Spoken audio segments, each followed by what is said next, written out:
మహాభారతం 83 అర్జునుడి చేతిలో కర్ణుడి వధ.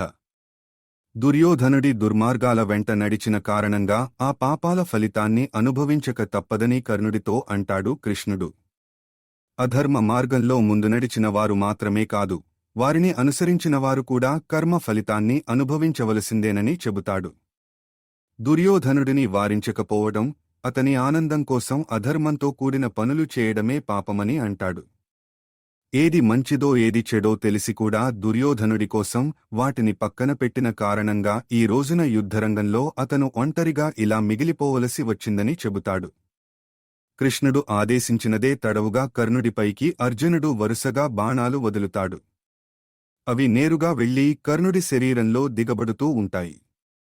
ఒకవైపున ఆ బాధను తట్టుకుంటూనే మరోవైపున రథచక్రాన్ని పైకి లేపడానికి కర్ణుడు ప్రయత్నిస్తాడు.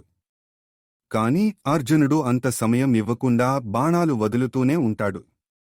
ఇక లాభం లేదని భావించిన కర్ణుడు భార్గవ అస్త్రం ప్రయోగించబోతాడు. కాని ఆయనకి మంత్రం గుర్తుకురాదు.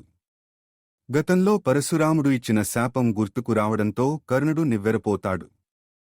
జీవితంలో ఆయా సందర్భాల్లో తనకి ఎదురైన శాపాలు యుద్ధరంగంలో ఫలిస్తూ ఉండటం ఆయనకి బాధను కలిగిస్తుంది. తన స్నేహితుడికి ఇచ్చిన మాటను నిలబెట్టుకోలేకపోతానేమోనని ఆవేదన చెందుతాడు. తను నమ్ముకుని వచ్చిన అస్త్రశస్త్రాలు విఫలం కావడంతో యుద్ధభూమిలో కర్ణుడు నిస్సహాయంగా నిలబడిపోతాడు. ఈసారి అర్జునుడు ఒక శక్తివంతమైన అస్త్రాన్ని వదులుతాడు. అది నేరుగా వెళ్లి కర్ణుడి గుండెల్లో దిగుతుంది. ఆ అస్త్రం ధాటికి తట్టుకోలేకపోయిన కర్ణుడు కదన రంగంలో కుప్పకూలిపోతాడు. కుంతీదేవి నదిలో వదిలేసిన దగ్గరనుంచి అతిరథుడు, రాధ దంపతుల దగ్గర పెరిగిన కర్ణుడు మొదటినుంచి కూడా ఎన్నో దానాలు చేస్తూ వస్తాడు. ఎన్నో అవమానాలను ఎదుర్కొంటూ విలువిద్యను నేర్చుకుంటాడు.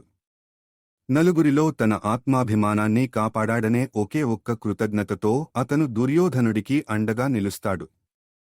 చివరికి అతని కోసమే యుద్ధ రంగంలోకి వస్తాడు.